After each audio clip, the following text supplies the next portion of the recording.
Hello friends, आज के class में हम लोग एनसीईआरटी का क्लास 10 का अरिथमेटिक प्रोग्रेशन का जो पहला एक्सरसाइज है 5.1 उसका सारा क्वेश्चन का सॉल्यूशन देखेंगे। तो आ जाते हैं पहला नंबर क्वेश्चन की तरफ। तो पहला नंबर क्वेश्चन क्या कह रहा है कि in which of the following situation does the list of number involve make an arithmetic progression and why.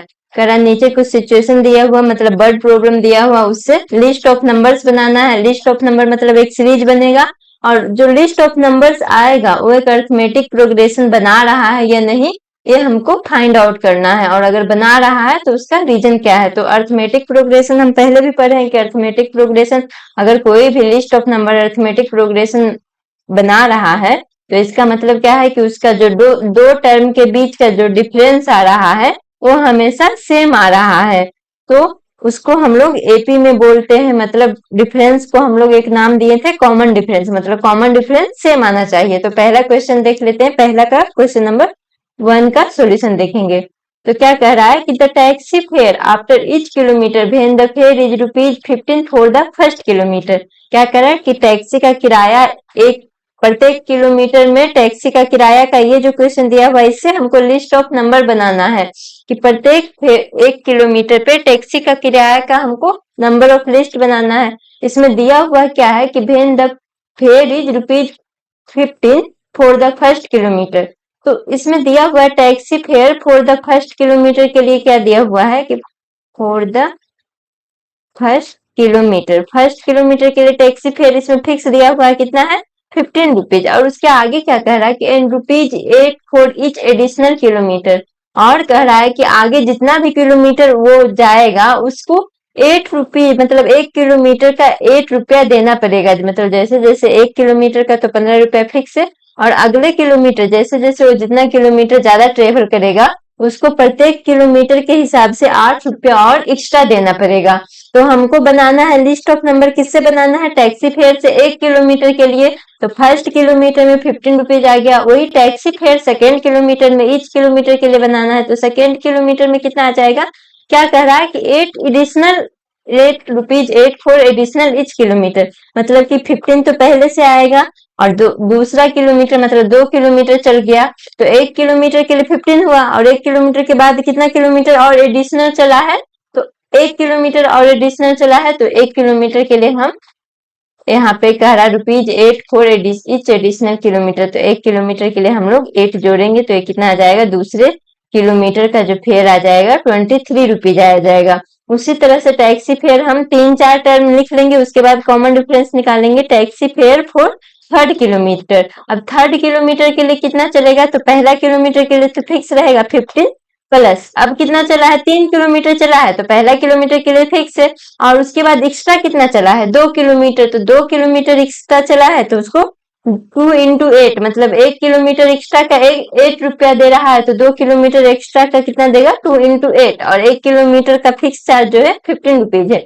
तो इससे कितना आ जाएगा 15 प्लस 16 इक्वल टू, अगर इसको ऐड करेंगे तो ये 31 आ जाएगा। या फिर इसको तीसरे किलोमीटर के लिए हम क्या बना सकते हैं, दूसरे किलोमीटर 2 किलोमीटर का हमको टैक्सी फेयर मालूम है ₹23, और 1 किलोमीटर 3 किलोमीटर चलने के लिए 1 किलोमीटर और एक्स्ट्रा चलेगा, 2 किलोमीटर का फेयर मालूम है हमको ₹23, और 1 किलोमीटर एक्स्ट्रा और चलेगा 3 किलोमीटर के लिए तो 23 प्लस 8 हो जाएगा। इससे भी दोनों से रिजल्ट सेम आएगा 31। इसी तरह से हम फोर्थ किलोमीटर के लिए हम टैक्सी फेयर निकाल लेते हैं। तो फोर्थ किलोमीटर के लिए कितना आ जाएगा, जितना पहला 1 किलोमीटर ₹15 और एक्स्ट्रा कितना चला 3 किलोमीटर, तो 3 इंटू 1 किलोमीटर एक्स्ट्रा का ₹8 दे रहा है तो 3 किलोमीटर एक्स्ट्रा का 3 इंटू 8 देगा, और पहला किलोमीटर का तो फिक्स चार्ज है तो 15 प्लस ये आ जाएगा 24, ये 39। तो टैक्सी फेयर कितना आ गया kilometre, taxi fare for each kilometre के लिए आ गया, देखो तो पहले किलोमीटर के लिए क्या आ गया 15, दूसरे किलोमीटर के लिए 23, तीसरे किलोमीटर के लिए 31, चौथे किलोमीटर के लिए 39। ये डॉट चला जाएगा, आगे जितना भी किलोमीटर के लिए निकालेंगे तो ये लिस्ट ऑफ नंबर्स आ गया। अब हमको लिस्ट ऑफ नंबर पता चल गया, अब हमको ये देखना है कि ये लिस्ट ऑफ नंबर्स एपी में है या नहीं। तो एपी में है या नहीं इसके लिए हमको डिफरेंसेस निकालना पड़ेगा। तो डी कॉमन डिफरेंस निकालते हैं। कॉमन डी बराबर क्या होता है, हमेशा दो कंजिक्यूटिव टर्म को माइनस करते हैं और हमेशा बाद वाले में पहले वाले को माइनस करते हैं। ऐसा नहीं है कि 15 में से 23 को माइनस करेंगे, हमेशा बाद वाले टर्म में से, जैसे पहला और दूसरा टर्म ले रहे हैं तो दूसरा में से पहला को माइनस करेंगे। उसी तरह से अगर दूसरा और तीसरा टर्म ले रहे हैं तो तीसरा में से दूसरा को माइनस करेंगे। इक्वल टू आ जाएगा A3 minus A2 equal to A4 minus A3। ये अगर ये सारा का सारा सीक्वेंस जितना भी दिया हुआ है नंबर, लिस्ट ऑफ नंबर्स, इसमें सेम आ रहा है, इसका मतलब AP में होगा। तो D इक्वल टू हम निकाल लेते हैं। A2 कितना दिया हुआ है? A2 कहने का मतलब 2 मतलब सेकेंड टर्म, A1 मतलब फर्स्ट टर्म, A3 मतलब थर्ड टर्म, A2 मतलब सेकेंड टर्म। मतलब नीचे जो सबस्क्रिप्ट में लिखा रहता है वो उतना टर्म को दिखाता है। तो A2 कितना आ जाता है? 23 माइनस 15। A3 कितना है? 31 माइनस 23 और A4 कितना है? 39 माइनस 31। इस तरह से अगर इसको देखेंगे तो D इक्वल टू यहाँ से 23 में से 15 घटाएंगे तो भी 8 आ जाएगा, 31 में से 23 घटाएंगे तो भी 8 आएगा और 39 में से 31 घटाएंगे तो भी 8 आ जाएगा। मतलब D जो आ रहा है इक्वल आ रहा है। यहाँ से देख रहे हैं कि 4 टर्म हम निकाले हैं, चारों टर्म के लिए D इक्वल आ रहा है, कॉमन डिफरेंस इक्वल आ रहा है। इसलिए ये जो टैक्सी फेयर आएगा इस सिचुएशन के अकॉर्डिंग वो एक AP का फॉर्म कर रहा है। तो yes, this is an AP। ये मेरा आंसर हो जाएगा। यही हमको चेक करना था कि AP में है या नहीं। तो AP में है। क्यों है? क्योंकि जितना भी टैक्सी फेयर आ रहा है ईच किलोमीटर का उसमें कॉमन डिफरेंस इक्वल हो रहा है। अब इसी का अगला नेक्स्ट क्वेश्चन नंबर है क्वेश्चन नंबर 2। क्वेश्चन नंबर 2 का सोल्यूशन देखते हैं। क्वेश्चन नंबर 2 में कह रहा है the amount of air present in the cylinder when a vacuum pump removes 1/4 of the air remaining in the cylinder eight A time. इसमें क्या निकालना है हमको? Amount of air present in the cylinder, मतलब एक सिलेंडर में कितना air present है उसका हमको लिस्ट ऑफ नंबर्स बनाना है। और कैसे कह रहा है? सिचुएशन क्या दिया हुआ है कि when a vacuum pump removes 1/4 of the remaining air. कह रहा है कि एक वैक्यूम पंप है जो रिमेनिंग एयर, सिलेंडर में जितना भी एयर रहता है उसका 1/4 एक समय में बाहर कर देता है। तो इसमें हम मान लेते हैं कि द अमाउंट ऑफ, इसमें तो दिया नहीं है कि कितना है फर्स्ट में, तो हम मान लेंगे तो the amount of air present in cylinder for first time,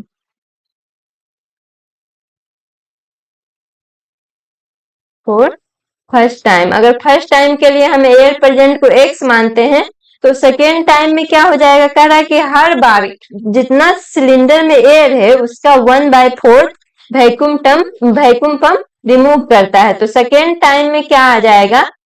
कितना बचा हुआ है? एयर कितना है फर्स्ट टाइम में? x, और इसका 1/4 रिमूव कर देता है। तो अब कितना बचा है? पहले से x बचा हुआ था और दूसरा बार में इसका 1/4 टाइम रिमूव कर दिया। तो पहले जितना था उतना में जितना हटा दिया, तो पहले x था और हटा दिया कितना? रिमेनिंग। देखो तो क्या कर रहा है? Air remaining in the cylinder, मतलब जितना एयर सिलेंडर में है उसका 1/4 घटाता। तो सिलेंडर में एयर कितना है?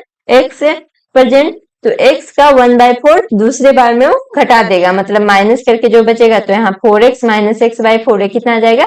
3x/4। इसी तरह से हम थर्ड टाइम 3-4 टर्म निकाल देंगे, उसके बाद हमको इजीली पता चल जाएगा कि ये AP में है या नहीं। थर्ड टाइम में अब कितना बचा है? तो देखो जितना एयर बचा है सेकेंड टाइम में, ये तो फर्स्ट टाइम में बचा हुआ था। अब एयर कितना प्रेजेंट है सिलेंडर में? 3x/4। तो ये इसी में से न घटेगा। अब प्रेजेंट है थर्ड टाइम में 3x/4 और माइनस इसी का 1/4 निकाल लेगा। बचा हुआ कितना है? 3x/4 और निकल कितना रहा है? 3x का 1/4। तो अब ये इतना निकल गया तो बचा कितना? थर्ड टाइम में एयर कितना प्रेजेंट रहा सिलेंडर में? तो 3 जो पहले से बचा हुआ था उसमें थर्ड टाइम में जो बाहर निकाला उसको हम माइनस कर देंगे। तो थर्ड टाइम में जो एयर प्रेजेंट रहेगा सिलेंडर में वो माइनस हो जाएगा। 3x/4 यहाँ पे कॉमन अगर ले ले तो 1 माइनस 1/4। तो ये कितना बच जाएगा? 3/4x इंटू ये फिर से आ जाएगा 3/4, मतलब ये क्या आ रहा है? 3/4 का स्क्वायर इंटू x। अब अगर इसी का फोर्थ टाइम निकालेंगे कि फोर्थ टाइम एयर में कितना सिलेंडर बचेगा, इसको हम लिख सकते हैं 9/16 x भी लिख सकते हैं। तो फोर्थ टाइम में कितना बचेगा? अब कितना बचा हुआ है सिलेंडर? अभी कितना प्रेजेंट है? 9x/16 निकालेगा फोर्थ टाइम में कितना? जितना बचा हुआ है उसका 1/4। तो बचा हुआ कितना है? 9x/16, इसका 1/4 निकाल देगा। तो 9x इंटू 1/4 माइनस करेंगे तो फोर्थ टाइम में इतना ही बचेगा। इतना पहले से बचा हुआ था, इतना फोर्थ टाइम में निकाल दिया। तो फोर्थ टाइम के बाद कितना बचेगा? 9x/16 minus 9x into 1/4। अब इसमें देखो तो 9x/4 कॉमन हो गया, तो यहाँ कितना बचा 1/4 माइनस 1।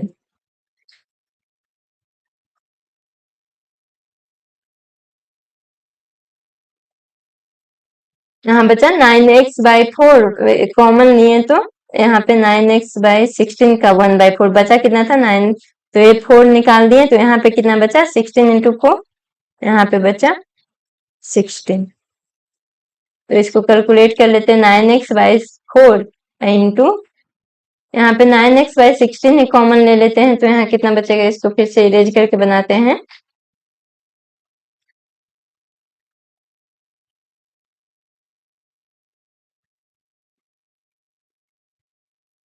बचा हुआ कितना था 9x/16 था, निकाला कितना, जितना बचा हुआ है उसका 1/4, तो 9x/16 बचा हुआ है, इसका 1/4 माइनस कर देंगे तो आएगा, तो 9x/16 कॉमन ले लेते हैं, बचेगा कितना 1 माइनस 1/4, मतलब ये कितना हो जाएगा 3/4 का स्क्वायर एक्स। ये 9/16 कितना था 3/4 का स्क्वायर एक्स, और ये 1 माइनस 1/4 किया तो ये कितना बच गया 3/4। तो इस तरह से देख रहे हैं कि 3/4 का क्यू एक्स, एक तरह से हम इसको एक फॉर्म में रिप्रेजेंट करने का कोशिश कर रहे हैं। अब हम क्या निकालेंगे, क्या निकालना था, the amount of air present in cylinder.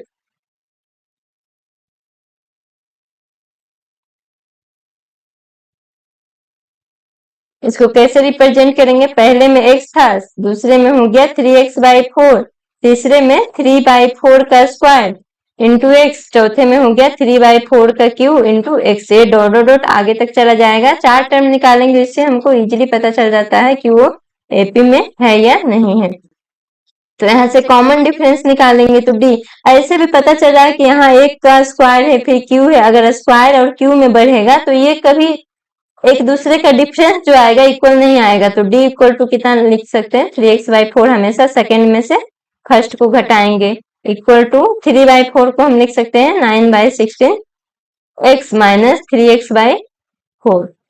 इसी तरह से इसको आगे भी कैलकुलेट करेंगे, दो ही में हमको पता चल जाएगा इक्वल नहीं रहेगा, तो ये कितना आ जाएगा 4, 3x माइनस 4x कितना बचेगा -x/4। अब यहाँ से 16 अगर एलसीएम ले तो यहाँ 9x माइनस 12x, ये कितना आ रहा है, ये आ रहा है -x/4 is not equal to, यहाँ से देखो तो -3x/16 आ रहा है, तो डी जो है नॉट इक्वल टू आ रहा है। अगर डी नॉट इक्वल टू आ रहा है, यहाँ पे डी इक्वल टू लिख लेते हैं, तो ये दोनों इक्वल नहीं आ रहा, दो ही टर्म से हमको पता चल गया कि ये दोनों इक्वल नहीं आ रहा, तो ये नॉट इन एपी हो जाएगा। जो ये सिचुएशन दिया हुआ है वो एक एपी नहीं फॉर्म कर रहा है। अब हम अगला क्वेश्चन देख लेते हैं, क्वेश्चन नंबर 3। क्वेश्चन नंबर 3 क्या कर रहा है, the cost of digging a well after every metre of digging when it cost ₹150 for first metre and rises by ₹50 for each subsequent metre. इसमें क्या निकालना है, जो लिस्ट ऑफ नंबर्स निकालना है उसमें क्या रिप्रेजेंट करना है, हमको cost of digging a well करना है। तो इसमें क्वेश्चन में कह रहा है कि 1 मीटर का जो डिगिंग करने का कॉस्ट है, पहले मीटर में कह रहा है कि 150 रुपया लग रहा है, और अगर 1 मीटर, देखो यहाँ कह रहा है कि इस सब्सिक्वेंट मीटर, मतलब जैसे जैसे लगातार 1 मीटर बढ़ता है तो डिगिंग मतलब खुदाई करने का खर्च भी 50 रुपीज इच मीटर से बढ़ जाता है। तो हम मान लेंगे कि कॉस्ट ऑफ डिगिंग, इसको बनाएंगे कैसे,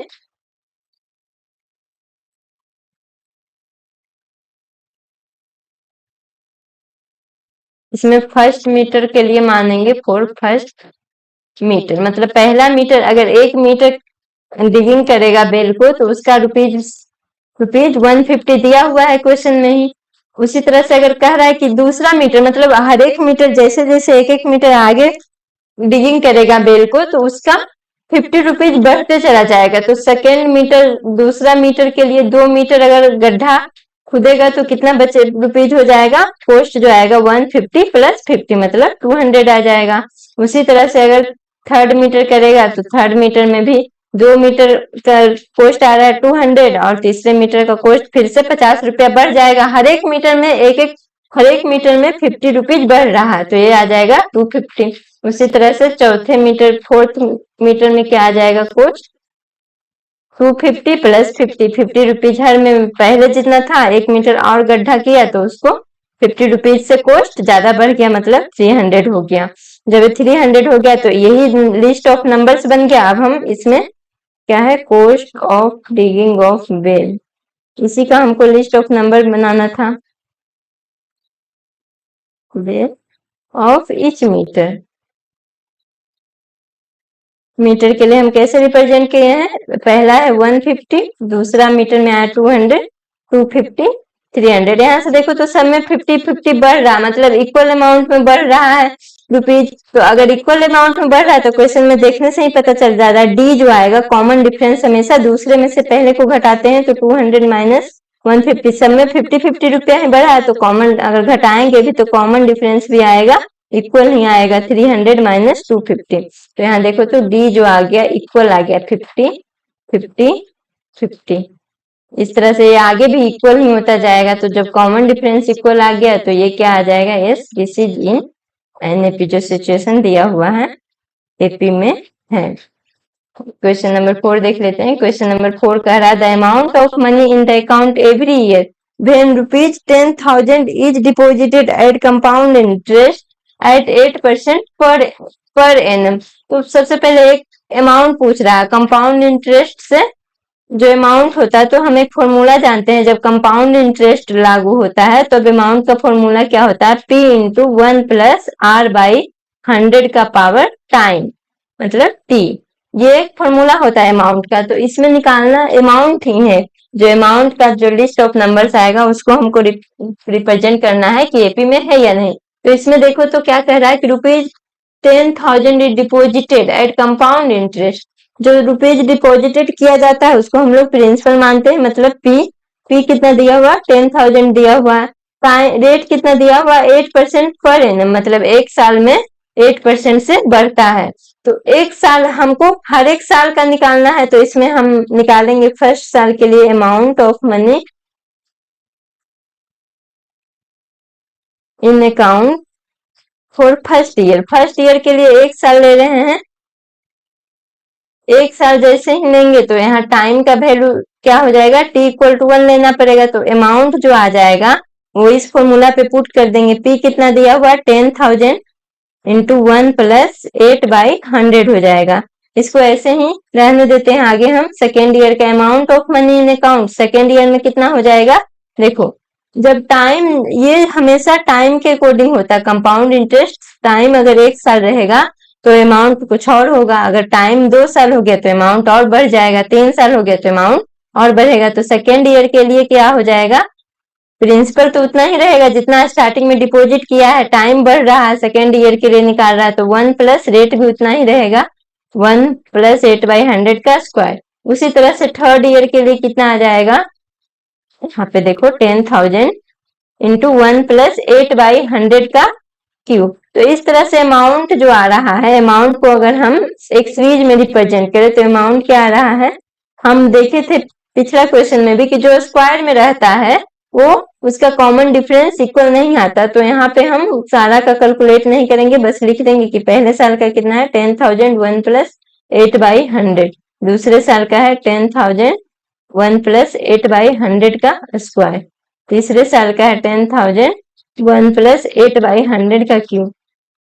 तो ये देखो ये एक स्क्वायर में बढ़ रहा है, एक क्यूब में बढ़ रहा है, अगला 4 आ जाएगा। तो इस तरह का कभी भी डिफरेंस इक्वल नहीं आएगा है, सिंस डिफरेंस जो कॉमन डिफरेंस आ रहा है D is not equal in series, जो सीरीज बना है अमाउंट का लिस्ट ऑफ नंबर बना है वो इसमें इक्वल नहीं आएगा। आप एक स्टेप और बढ़ा के इसको माइनस करके भी देख सकते हैं कैलकुलेशन में, उससे पता चल जाएगा कि इक्वल नहीं है। ऐसे हम डायरेक्टली ही लिख रहे हैं D is not equal in this series, जो ये प्रोग्रेशन या इन दिस प्रोग्रेशन जो एक बन रहा है, सीरीज बन रहा है, लिस्ट ऑफ नंबर बन रहा है, इसमें डी इक्वल नहीं आ रहा, hence this is not in AP. जो क्वेश्चन दिया है, जो क्वेश्चन सिचुएशन दिया है वो एक एपी फॉर्म नहीं करता है। तो इस तरह से जितना भी बर्ड प्रॉब्लम आएगा उसको हम लोग इसी तरह से देखेंगे, हर एक ईयर के लिए उसमें क्वेश्चन में जो दिया रहेगा उसी को हम लोग एक लिस्ट ऑफ नंबर्स निकाल देंगे एक सीरीज में, first year second year, first time second time के लिए, और उसमें कॉमन डिफरेंस निकालेंगे। अगर कॉमन डिफरेंस सेम आ रहा है तो एपी में है, अगर नहीं आ रहा है तो एपी में नहीं है। अब क्वेश्चन नंबर 2 देख लेते हैं। क्वेश्चन नंबर 2 में क्या कह रहा है कि right first 4 terms of the AP when the first term A and the common difference D, मतलब कह रहा है कि हमको 4 टर्म एपी का लिखना है। जब पहला टर्म दिया हुआ है ए और कॉमन डिफरेंस भी हमको मालूम है, तो इसका पहला क्वेश्चन का सॉल्यूशन कैसे निकालेंगे? देखो तो क्वेश्चन नंबर 1 है, जो ए दिया हुआ है 10 और डी दिया हुआ है भी 10, तो हम जानते हैं कि टर्म ऑफ एपी कैसे रिप्रेजेंट करते हैं जब कॉमन डिफरेंस रहता है। तो हम टर्म ऑफ एपी हमेशा ए होता है, पहला टर्म को अगर ए माने तो दूसरा टर्म होता है ए प्लस डी, तीसरा टर्म ए प्लस 2d, चौथा टर्म होता है ए प्लस 3d। तो हमको 4 ही टर्म लिखना है, इसलिए हम लोग 4 टर्म तक ही ले रहे हैं। अगर आगे भी लेना चाहे तो ये ए प्लस 4d इस तरह से बढ़ते जाता है। तो ए कितना दिया हुआ 10, दूसरा टर्म कितना हो जाएगा 10 प्लस 10, तीसरा टर्म 10 प्लस 2 इंटू 10, चौथा टर्म हो जाएगा 10 प्लस 3 इंटू 10, मतलब ये आ रहा है 10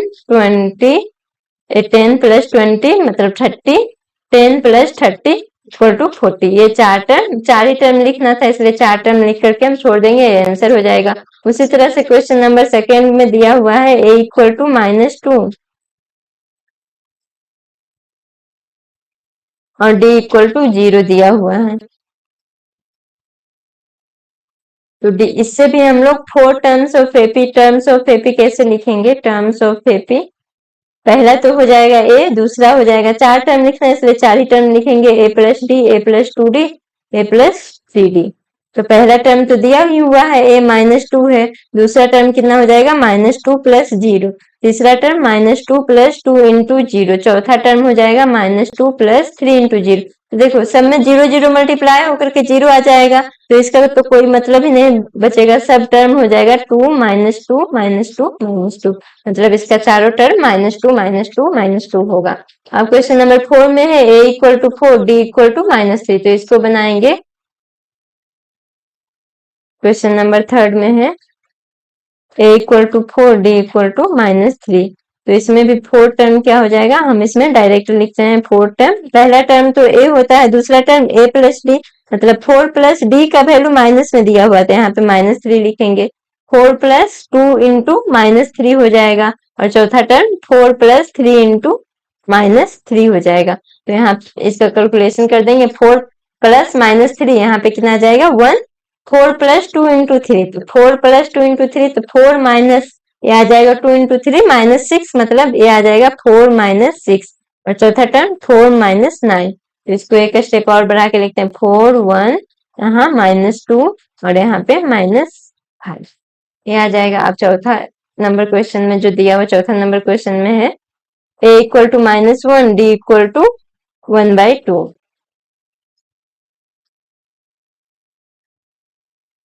a equal to -1, d equal to 1/2, तो इसमें भी 4 टर्म हम लिखेंगे,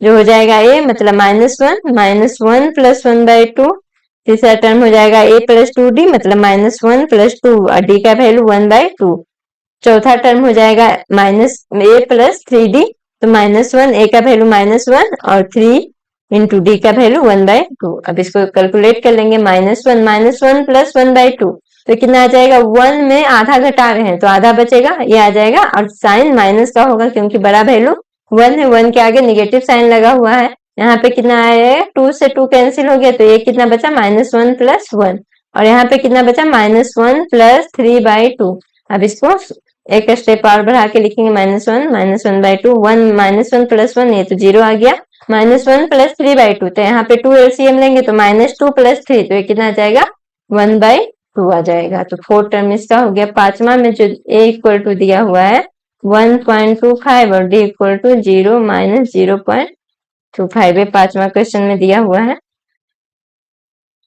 a इक्वल टू -1.25 और d इक्वल टू -0.25, यहाँ पे माइनस दिया हुआ, तो इसका भी हमको 4 टर्म्स निकालना है। तो 4 टर्म हम जानते हैं होता है a plus D, a plus 2d, a plus 3d, तो a को -1.25 आ जाएगा, ये माइनस है, और d मतलब -1 प्लस 25 प्लस 0. यहाँ पे प्लस -0.25, a प्लस 2d मतलब -1.25 प्लस 2 इंटू डी भी है -0.25 में, और a प्लस 3d कितना आ जाएगा -1.25 प्लस 3 इंटू -0.25। अब इसको कैलकुलेट करके लिखेंगे -1.25 ये कितना आ जाएगा -1.25 प्लस माइनस माइनस माइनस 0.25 यहाँ कितना आ जाएगा -1.25 प्लस 2 इंटू -0.25 तो यहाँ कितना आ जाएगा -2 इंटू 0.25 करेंगे तो आ जाएगा 0.5। तीसरा चौथा आ जाएगा -1.25 और यहाँ पे 25 दिया 75 आ जाएगा, मतलब कहने का मतलब है -0.75। तो चार टर्म कौन सा हो गया -1.25 और यहाँ पे -1 ये आ जाएगा 1.50। यहाँ पे इसको कैलकुलेट करेंगे तो -1.75 और यहाँ पे ये -2.0 आ जाएगा। तो चार टर्म इस तरह से एपी का निकलता है। अब अगला क्वेश्चन देख लेते हैं, क्वेश्चन नंबर 3। इस तरह से बस फॉर्मूला पे बैठा देना 4 term A plus D A plus 2डी ए प्लस 3डी। अगर पांचवा टर्म कहेगा तो ए प्लस 4डी कहेंगे, छठा टर्म कहेगा तो ए प्लस 5डी कहेंगे। इस तरह से अगला हम एपी के कोई भी ए दिया रहेगा डी दिया रहेगा तो कोई सा भी टर्म हम लिख सकते हैं। अब क्वेश्चन नंबर 3 आ जाते हैं। For the following AP right the first term and the common difference. अब ये सारा उसमें कह रहा था कि फर्स्ट टर्म और कॉमन डिफरेंस दिया हुआ था तो एपी बनाना था, इसमें एपी दिया हुआ उससे फर्स्ट टर्म और कॉमन डिफरेंस निकालना है। तो इसका सॉल्यूशन देख लेते हैं। पहला नंबर क्वेश्चन है 3 1 -1 -3 डॉट डॉट डॉट। तो इसमें हम पहला निकालेंगे तो पहला टर्म क्या होता है जो सबसे स्टार्टिंग वाला टर्म होता है, तो स्टार्टिंग वाला टर्म कौन सा है 3 और डी जो आएगा डी इसमें कह रहा है, इसमें हमको चेक नहीं करना है, इसमें जितना भी दिया हुआ सारा एपी में ही है। तो डी जो निकालना कोई भी दो टर्म्स का अगर चेक करना कहता तो हम सारे टर्म्स का निकालते हैं, दो तीन term a2 minus a1 a3 minus a2 a4 minus a3 इस तरह से निकालते। अगर इक्वल आता तो एपी में होता, लेकिन यहाँ पे कह रहा है कि एपी में है तो हम बस कोई सा भी दो टर्म लेके जैसे इसमें करेंगे a2 माइनस a1 करेंगे। तो डी जो a2 है सेकेंड टर्म 1 है और फर्स्ट टर्म -3 है, तो कितना आ जाएगा -2 आ जाएगा। उसी तरह से दूसरा क्वेश्चन देख लेते हैं। -5 है -1 है 3 है और 7 है। तो इसका भी पहला टर्म जो सबसे स्टार्टिंग वाला टर्म होता है तो ये कितना आ जाएगा -5 और डी हम निकालेंगे इसमें कोई सा भी दो टर्म ले लेंगे। जैसे हम चार टर्म दिया हुआ तो तीसरा चौथा ले लेते हैं, हमेशा बाद वाले टर्म में से पहले वाले टर्म को घटाएंगे, मतलब हमेशा ये ध्यान रखेंगे कि यहाँ पे सबस्क्रिप्ट जो है बड़ा होना चाहिए। तो 7 -3 एपी में ही है तो कोई सा भी दो टर्म जैसे यहाँ पे a2 -7 के यहाँ पे भी ऐसे ही करते तो वैल्यू सेम ही आता क्योंकि एपी में है। क्वेश्चन नंबर 3 है 1/3 5/3 9/3 13/3। तो इसमें फर्स्ट टर्म जो आ जाएगा ए होगा 1/3, डी निकाल लेते हैं a2 माइनस a1। a2 कितना है 5/3 माइनस a1 1/3 5 में से 1 जाएगा ए डी कितना आ गया मतलब a 1/3 और डी जो कॉमन डिफरेंस आया वो 4/3। ये इस क्वेश्चन का आंसर आ जाएगा। अब अगला क्वेश्चन है 0.6 1.7 2.8 3.9।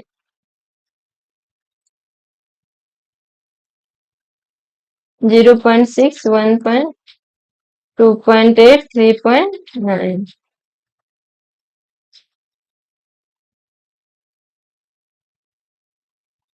तो यहां से देखो एक पहला टर्म तो हो जाएगा, फर्स्ट टर्म जो हो जाएगा जो स्टार्टिंग में दिया हुआ मतलब 0.6 डी इक्वल टू हम क्या जानते हैं देखो इसमें सबका निकाल देते हैं a2 माइनस a1 कोई सा भी एक सब बराबर होगा क्योंकि एपी में है a3 माइनस a2 या फिर a4 माइनस a3।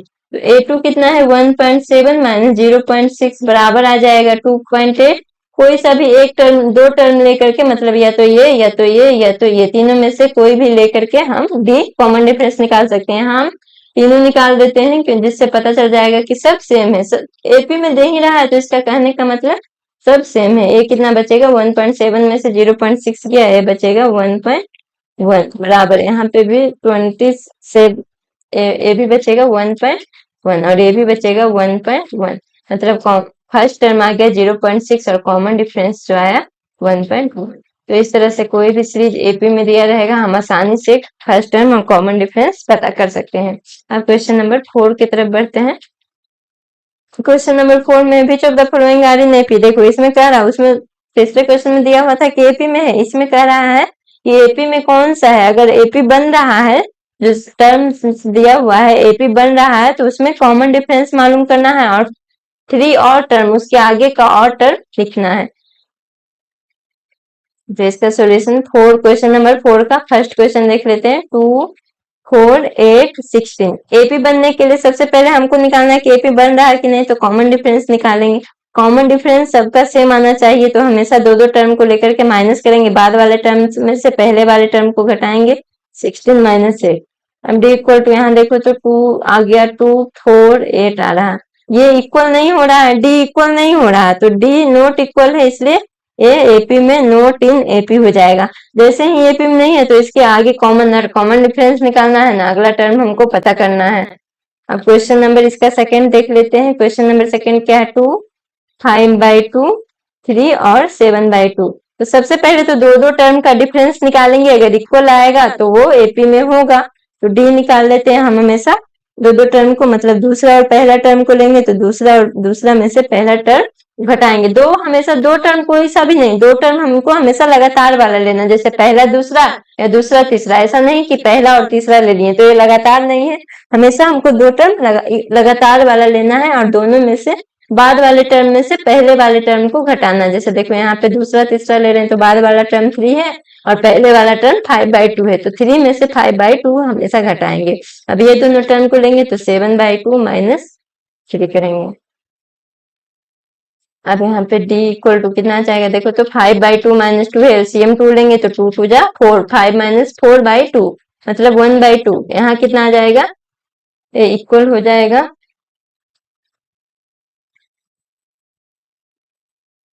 देखो तो 3 × 2 मतलब 6 माइनस 5/2, तो ये भी कितना आ जाएगा 1/2।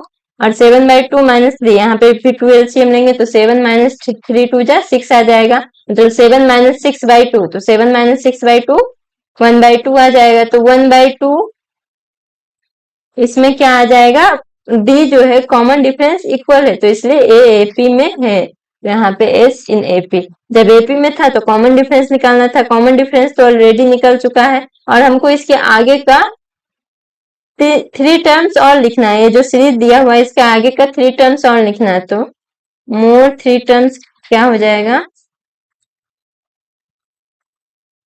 ये जो पीछे वाला टर्म में से हमेशा हम कॉमन डिफरेंस को ऐड करते जाते हैं, एपी वैसे ही मिलता है ना, पीछे वाला टर्म में से कॉमन डिफरेंस ऐड करते हैं तो एपी मिलता है। तो कॉमन डिफरेंस कितना आ रहा है 1/2, तो 7/2 equal to 7/2 plus common difference. इसके आगे का टर्म क्या हो जाएगा, जो ये टर्म है इसमें हम कॉमन डिफरेंस को ऐड करते जाएंगे, तो 7 + 1 8/2 बराबर 4 आ जाएगा। अब ये तो एक टर्म निकल गया, और कौन कौन सा टर्म निकलेगा, ये में ये फर्स्ट टर्म निकल गया, ये इसके आगे वाला फर्स्ट टर्म निकल गया। अब अगला टर्म नेक्स्ट टर्म क्या आ जाएगा, अब ये 4 आ गया, तो यहाँ पे क्या लिखेंगे हम, ये 4 से बढ़ेगा, फिर यहाँ पे क्या हो जाएगा 4 प्लस फिर इसमें ऐड करेंगे 1/2, तो ये कितना आ जाएगा 4 2 8 प्लस 1/2 मतलब 9/2।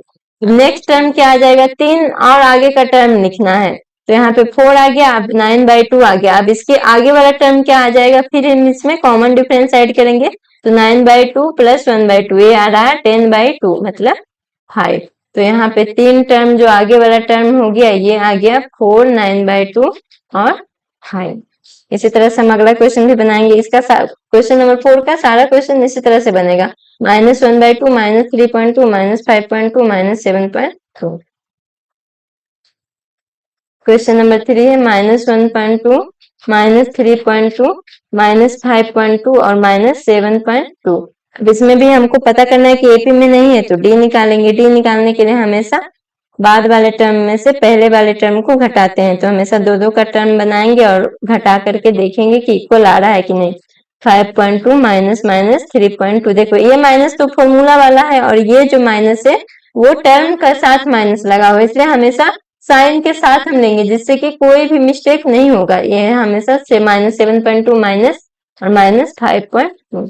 अब ये देखो तो सब प्लस में, ये माइनस माइनस सब बीच वाला प्लस आ जाएगा, तो ये आ जाएगा -3.2 प्लस 1.2, ये भी आ जाएगा -5.2 प्लस 3.2 ये आ जाएगा माइनस 7.2 प्लस 5.2।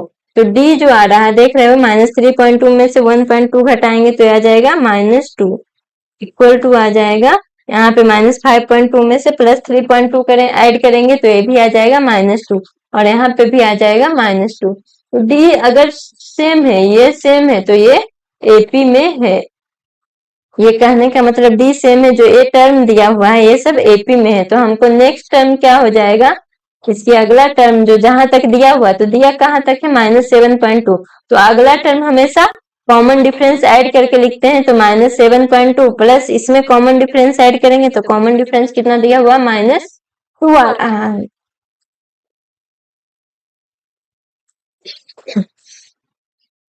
प्लस -2 करेंगे तो -7.2 प्लस -2 तो आ जाएगा -9.2। उसी तरह से इसके अगला वाला टर्म लिखेंगे तो इसके अगला वाला टर्म क्या आ जाएगा -9.2 प्लस इसमें भी ऐड करेंगे। हमेशा अगला वाला टर्म लिखना है तो जो टर्म दिया हुआ उसमें हम कॉमन डिफरेंस ऐड करेंगे।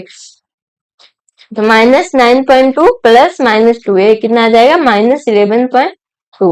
नेक्स्ट टर्म, 3 टर्म आगे तक लिखना है तो नेक्स्ट टर्म अब क्या हो जाएगा, इसके पहले वाला टर्म क्या है -11.2 और इसमें कॉमन डिफरेंस ऐड कर देंगे -2 तो आ जाएगा -13.2।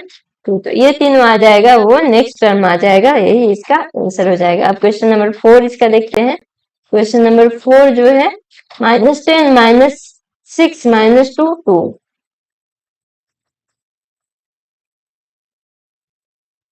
-10 -6 -2 और 2।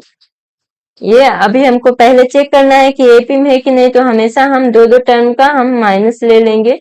Equal to -2 minus -6 equal to 2 minus -2। अब यहाँ से आ जाएगा -6 plus 10 equal to -2 plus 6 equal to 2 plus 2।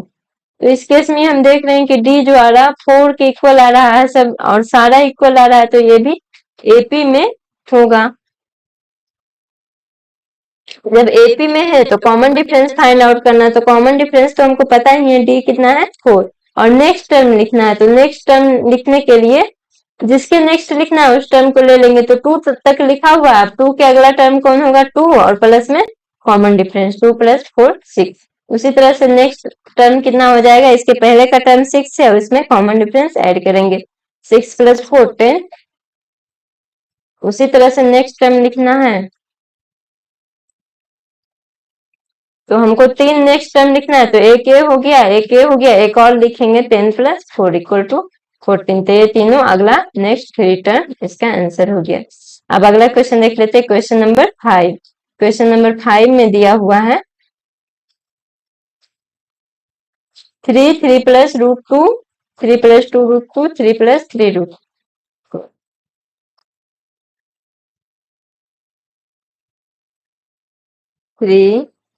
3 plus root 2 3 plus 2 root 2 3 plus 3 root 2 ये दिया हुआ है। इससे भी हम कॉमन डिफरेंस निकालेंगे डी। तो डी निकालने के लिए क्या करेंगे, दो दो टर्म का माइनस लेंगे। 3 plus root 2 minus 3 equal to 3 plus 2 root 2 minus 3 plus root 2 equal to 3 plus 3 root 2 minus 3 plus 2 root 2। हमेशा दो दो टर्म को हम घटा रहे हैं, बाद वाले टर्म में से पहले वाले टर्म को घटा दे रहे हैं। तो डी कितना आ जाएगा, देखो 3 से 3 माइनस, यहाँ भी 3, यहाँ भी 3 से माइनस, 3 से 3 माइनस, यहाँ कितना बचा रूट 2। और इसके अगला में देखो 2 रूट 2 घटाएंगे, 2 रूट 2 में से 1 रूट 2 हम घटा रहे हैं तो कितना बचेगा, सिर्फ रूट 2 बचेगा। यहाँ 3 रूट 2 में से 2 रूट 2 घटा रहे हैं, मतलब 3 रूट 2 है उसमें से 2 रूट 2 हम माइनस कर दिए तो बचा 1 रूट 2 मतलब रूट 2। यहाँ भी डी इक्वल आ रहा है, तो जैसे ही डी इक्वल आ रहा है तो ये एपी में है। एपी में है तो हमको नेक्स्ट टर्म लिखना है। तो नेक्स्ट टर्म कैसे हम लिखते हैं, जो लास्ट का टर्म कितना दिया हुआ इसी के अगला नेक्स्ट टर्म हमको लिखना है। तो लास्ट का टर्म दिया हुआ 3 प्लस 3 रूट 2, इसमें हम कॉमन डिफरेंस ऐड कर देंगे। तो कॉमन डिफरेंस रूट 2 आ रहा है तो रूट 2 ऐड कर देंगे तो कितना बचेगा 3 प्लस 4 रूट 2 आ जाएगा। एक टर्म तो ए आ गया। अब इसके नेक्स्ट टर्म क्या आएगा, ये जो पिछले वाला टर्म दिया 3 + 4√2 और प्लस ये √2, फिर से ये 3 + 5√2 आ जाएगा। अब नेक्स्ट टर्म आ गया। अब इसके अगले वाला नेक्स्ट टर्म कौन सा होगा? देखो इसके पिछले वाला नेक्स्ट टर्म में डी ऐड कर देंगे, तो पिछले वाला जो टर्म था 3 + 5√2 आया था, इसको हम जो टर्म आ रहा है एक ये आ रहा है, एक ये आ रहा है, और ये 3 + 5√2 + √2 मतलब 3 + 6√2। तो नेक्स्ट 3 टर्म कौन सा आ रहा है? 3 + 4√2, 3 + 5√2, 3 + 6√2। इस तरह से इसका सारा क्वेश्चन का सॉल्यूशन निकलेगा। अब क्वेश्चन नंबर इसी का छठा देख लेते हैं। छठा में 0.2, 0.222,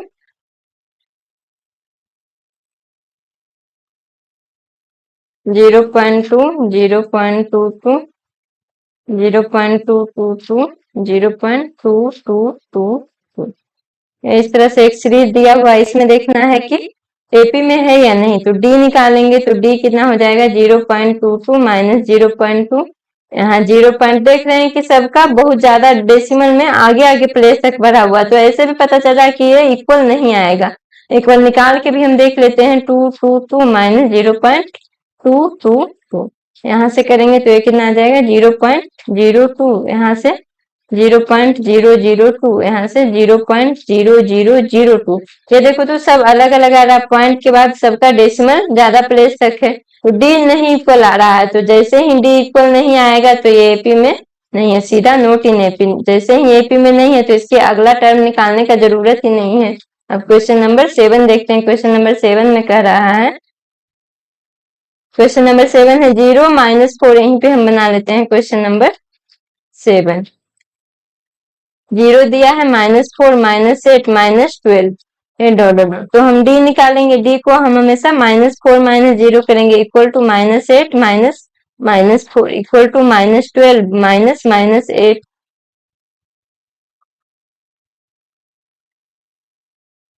यहाँ से डी जो आ जाएगा -4। अब यहाँ पे -8 माइनस माइनस प्लस हो जाएगा, तो ये भी कितना आ जाएगा? -8 + 4, -8 + 4 करेंगे तो वैल्यू आ जाएगा -4। -12 माइनस इंटू -8, तो -8 + 8 हो जाएगा, मतलब -12 + 8। तो यहाँ पे भी वैल्यू आ जाएगा -4। जैसे ही डी इक्वल आ रहा है तो ये एपी में होगा, मतलब ये जो सीरीज दिया हुआ है एपी में है। तो डी तो हमको मालूम चल गया -4 है।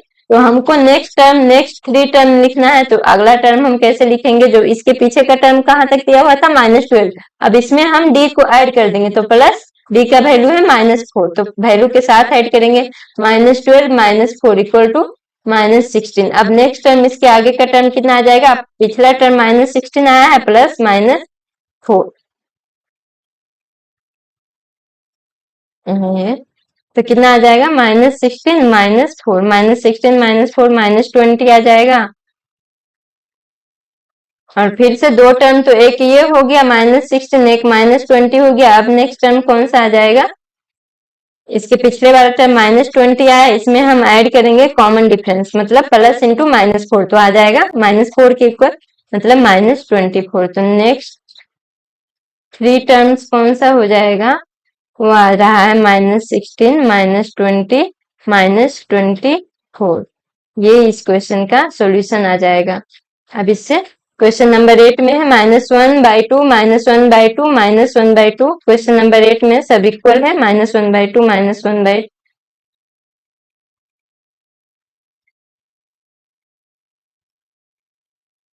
क्वेश्चन नंबर 7 तो ऊपर ही बना लिया था। क्वेश्चन नंबर 8 में है -1/2 -1/2 -1/2 और -1/2। तो यहाँ तो ऐसे ही पता चल रहा है कि सारा टर्म इक्वल है। इक्वल कहने का मतलब सबका डिफरेंस जो आएगा डी इक्वल टू 0 क्यों आएगा? ऑल टर्म्स आर इक्वल, तो डिफरेंस ऑल टर्म्स इक्वल है, तो डिफरेंस जो आएगा 0 आएगा, इसलिए डी 0 आ गया। तो अब डी 0 आ गया, इसका मतलब बराबर आ गया, तो एपी में होगा। जैसे ही ये डी जीरो आ गया एपी में है, सब में डी जीरो के इक्वल आएगा तो एपी में है। अब एपी में है तो नेक्स्ट टर्म लिखेंगे, तो नेक्स्ट टर्म सब टर्म इक्वल है तो नेक्स्ट इसका हम उतना दिमाग में जीरो ऐड करेंगे भी तो वही आएगा, मतलब जो नेक्स्ट टर्म आएगा सेम ही आएगा। इसके अगला टर्म भी -1/2 आएगा और इसके भी अगला टर्म -1/2 आएगा। जो नेक्स्ट थ्री टर्म आएगा वो सेम ही आएगा। कितना आएगा? -1/2 -1/2 और ये -1/2। अब हम क्वेश्चन नंबर 9 देखते हैं। क्वेश्चन नंबर 9 जो है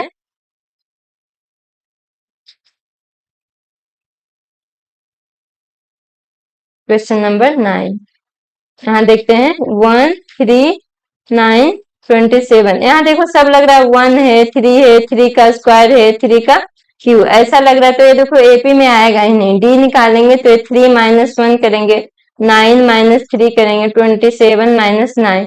जैसे ही इस तरह का फॉर्मेट में आएगा वो कभी एपी का फॉर्मेशन करेगा ही नहीं। और इसको अगर निकालना चाहे तो निकाल के भी देख सकते हैं। 2 = 6, यहाँ पे 27 में से 9 गया 18। ये तीनों एक दूसरे के इक्वल नहीं है, तो डी जैसे ही इक्वल नहीं है तो ये नॉट इन एपी हो जाएगा। नॉट इन एपी है तो हमको ना डी निकालने का जरूरत है ना अगला टर्म निकालने का जरूरत है। अब क्वेश्चन नंबर 10 देख लेते। ए 2a 3a 4a, इसमें देख रहे हैं कि सब में एक एक केस ऐड होते जा रहा है। पहला में ए है, दूसरा में 2a हो गया, तो ये तो ऐसे ही पता चल रहा है कि एपी में है। डॉट डॉट डॉट सब में हम लिखना भूल जा रहे हैं, सब में डॉट डॉट डॉट दिया हुआ है। डी बराबर क्या आ जाएगा? 2a - a = 3a - 2a = 4a - 3a। तो डी इक्वल टू देखो तो 2a में से a जाएगा तो a बचेगा, 3 में से 2a जाएगा तो a, इसमें भी a बचेगा। डी इक्वल है तो ये एपी में होगा, और एपी में होगा तो नेक्स्ट थ्री टर्म क्या आ जाएगा? सब में एक एक बढ़ जाएगा। इसको हम डायरेक्ट लिख देते हैं। नेक्स्ट थ्री टर्म जो होगा, देखो सब में एक एक बढ़ रहा है। 3a हुआ, 4a हुआ, तो अगला जो टर्म आ जाएगा वो 5a हो जाएगा, उसके अगला टर्म 6a हो जाएगा, उसके अगला टर्म 7a आ जाएगा। ये हम डायरेक्टली लिखते हैं। क्वेश्चन नंबर 11 देखेंगे। 11 में है a² aq a4।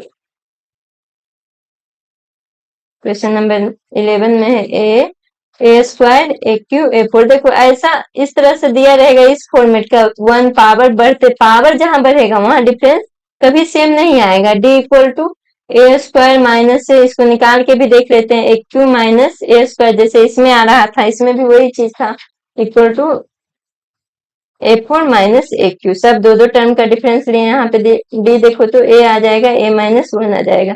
a² common लेंगे तो a -1 आ जाएगा। यहाँ पे aq कॉमन लेंगे तो a -1। देखो a -1 कॉमन है लेकिन आगे क्या है? एक में a है, एक में a² है, एक में aq है, तो ये तीनों एक दूसरे के इक्वल नहीं है। तो जैसे ही इक्वल नहीं होगा तो ये एपी में नहीं है। एपी में नहीं है तो हमको आगे का टर्म निकालने का भी जरूरत नहीं है। ये आ जाएगा not in AP. Question number 11 देख रहे हैं। 12 देखते हैं। 12 में है √2 √8 √18 √32। Question number √2 √8 √18 √32। ये इस तरह का क्वेश्चन दिया हुआ। इस तरह का क्वेश्चन जिसमें पता नहीं चलेगा ना, उसको थोड़ा हम सिंप्लीफाइड रूप में लिख लेंगे। तो इसको कैसे लिख सकते हैं? √2, इसको हम क्या लिख सकते हैं? 9 × 2। इसको हम लिख सकते हैं, इसको 4 × 2 लिखेंगे। इसको 9 × 2, इसको हम लिख सकते हैं 16 × 2। तो देखो सब में लग रहा है कि ये एक फैक्टर जो है ये रूट से बाहर निकल जाएगा, तो यहाँ √2 बचेगा। अब 4 रूट से बाहर निकलेगा तो कितना आ जाएगा? 2, क्योंकि 2 का स्क्वायर 4 होता है, तो √4 का वैल्यू 2, तो 2 बाहर निकल जाएगा। अंदर कितना बच जाएगा? √2। यहाँ पे 9 × 2 है तो यहाँ कितना आ जाएगा? 3√2। यहाँ पे 4√2। तो एक सिंप्लीफाइड वर्जन यही चीज है, इसको अलग फॉर्मेट में लिखा गया है। इससे हमको इसका कॉमन डिफरेंस निकालने में आसानी होगा। डी इक्वल टू क्या हो जाएगा? 2√2। यहाँ देख रहे हैं कि सब में इसमें एक √2 है, 2√2 है, 3√2 है, 4√2 है, तो सब में देख रहे हैं कि एक एक √2 ऐड होते जा रहा है।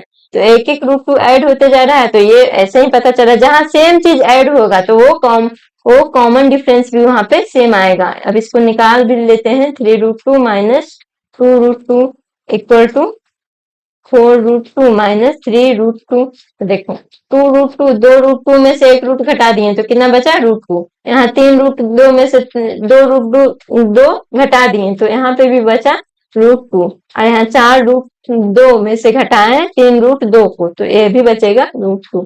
तो डी जैसे ही इक्वल आ रहा है, इसका कहने का मतलब है कि एपी में है। इक्वल आ रहा है तो हमको नेक्स्ट टर्म लिखना है जहां एपी में होगा। ए डी तो पता ही चल गया, डी जो आएगा √2 आएगा। नेक्स्ट 3 टर्म क्या आ जाएगा, इसको भी हम डायरेक्ट लिख देंगे, सब में ए बढ़ेगा। तो ये बढ़ेगा तो कैसे आ जाएगा, यहाँ पे कितना था √32, यहाँ पे 4√2 था तो इसको हम लिख सकते हैं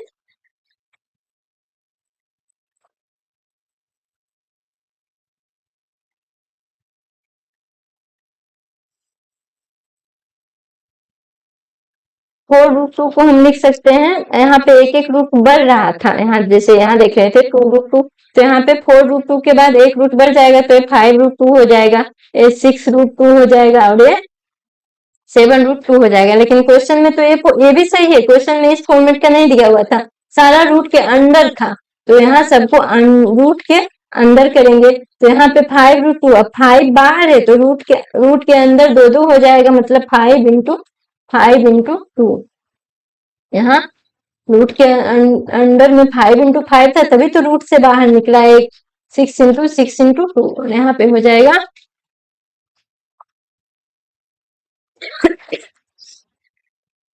तो यहाँ पे इसको कैसे लिख सकते हैं, ये आ जाएगा √5×5 = 50, यहाँ पे √72। ये अगला इस सीक्वेंस का अगला 3 टर्म्स होगा।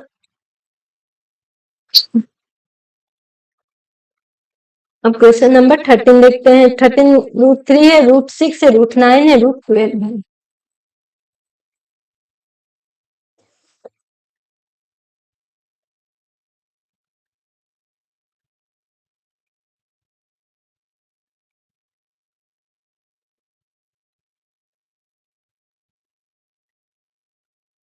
क्वेश्चन नंबर 13 जो है √3 है, √6 है, √12 है, √9 और √12।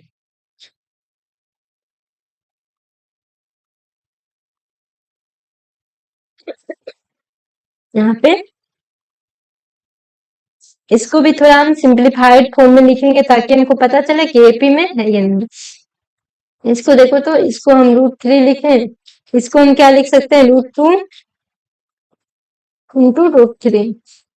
इसको हम क्या लिख सकते हैं, 3, और इसको 4 × मतलब 2√3। इस तरह से हम लिख सकते हैं। तो हम कॉमन डिफरेंस डी निकालेंगे, डी हमेशा √2 × सेकेंड वाले में से फर्स्ट वाले को घटाएंगे √3, थर्ड वाले में से सेकेंड वाले को घटाएंगे √2 × √3, और यहाँ पे 2√3 माइनस, तो यहाँ देखो √2, यहाँ पे √3 कॉमन ले लेंगे तो बचेगा कितना, √2 - 1। यहाँ पे अगर इसको यहाँ पे 3 को हम लिख सकते हैं √3, अगर √3 कॉमन लेंगे तो यहाँ पे 3 को हम लिख सकते हैं √3 × √3। तो इसमें से देखो तो √3 बाहर आएगा तो यहाँ पे कितना बचेगा, √3 - √2 इक्वल टू, यहाँ पे फिर √3 लेंगे कॉमन तो यहाँ कितना बचेगा, 2 - √3, क्योंकि 3 को हम लोग √3 × √3 लिख सकते हैं। ये तीनों एक दूसरे के इक्वल नहीं है, तो जैसे इक्वल नहीं रहेगा मतलब ये नॉट इन एपी हो जाएगा। नॉट इन एपी है तो हमको आगे कुछ करने का ही जरूरत नहीं है। क्वेश्चन नंबर 14 देखते हैं। क्वेश्चन नंबर 14 दिया हुआ है 1 का स्क्वायर, 3 का स्क्वायर, 5 का स्क्वायर, 7 का स्क्वायर।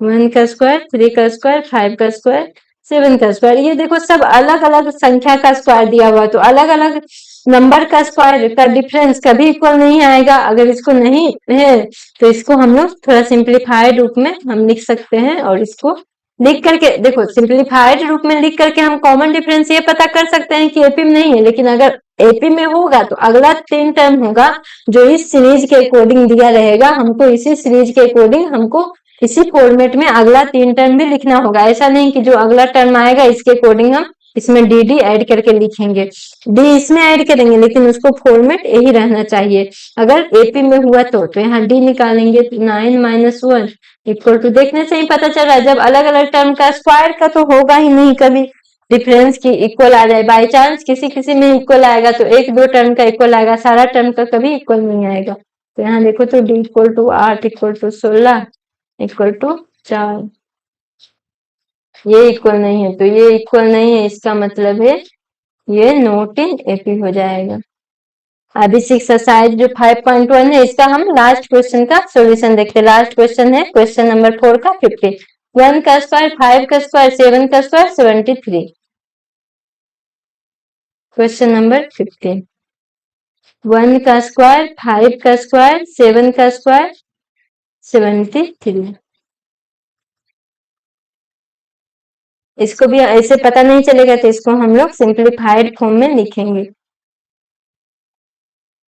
अब डी निकालेंगे तो डी इक्वल टू कितना आ जाएगा, 25 minus 1 equal to 49 minus 25 equal to 73 minus 49। तो डी इक्वल टू यहाँ से 24 आ जाएगा, यहाँ पे भी आ जाएगा 24, यहाँ पे भी 24 आ जाएगा। देखो डी इसमें इक्वल आ रहा है तो जैसे ही डी इक्वल आ रहा है तो ये एपी में आएगा, एपी में आएगा तो हमको अगला टर्म लिखना है। यहाँ पे देखो यहाँ पे भी स्क्वायर था लेकिन यहाँ पे संख्या देखो सब अलग अलग संख्या है, 1 का है 5 का है, मतलब संख्या का स्क्वायर नहीं, इसलिए अगर स्क्वायर में रहेगा भी तो भी हमको एक बार चेक कर लेना है कि उसको सिंप्लीफाइड फॉर्म में लिखना है और उसके बाद चेक कर लेना है कि उसका कॉमन डिफरेंस इक्वल आ रहा है कि नहीं। अगर आ रहा होगा तो अगला टर्म हम लिखेंगे, इसमें आ रहा है कॉमन डिफरेंस इक्वल तो इसमें कॉमन डिफरेंस जो आ जाएगा 24 आ जाएगा, और नेक्स्ट टर्म जो होगा अगले टर्म में जो यहाँ से लास्ट हुआ है टर्म उसमें हम डी ऐड करेंगे, मतलब 73 प्लस डी, तो 73 प्लस 24 ये कितना आ जाएगा